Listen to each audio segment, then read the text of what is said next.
It was just 2.5 weeks ago that the statues of great Americans past looked on as a pro-Trump mob desecrated the U.S. Capitol.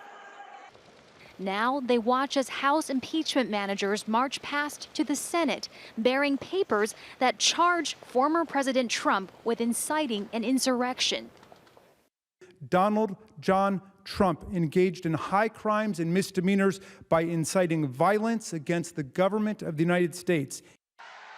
The accusation relates to the events of January 6th, when Trump gave a speech to supporters telling them to march to the Capitol and fight like hell.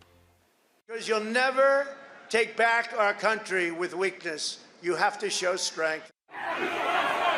The rioters broke into the legislative chambers in a failed effort to stop Congress from certifying Joe Biden's election win.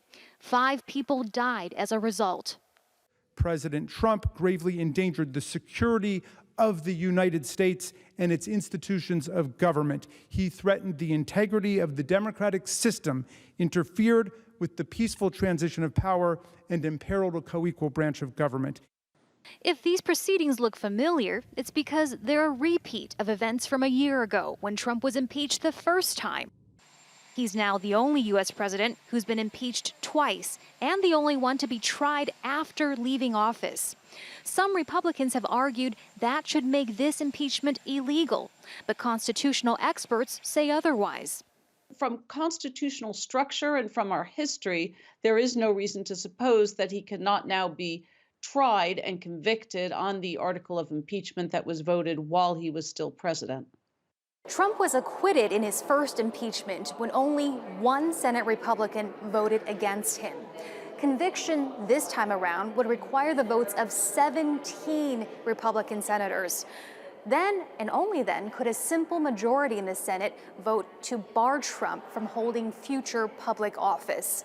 Polls show a slim majority of Americans do want Trump to suffer that consequence. But as the January 6th riot fades further into memory, more Republicans appear to be leaning away from conviction.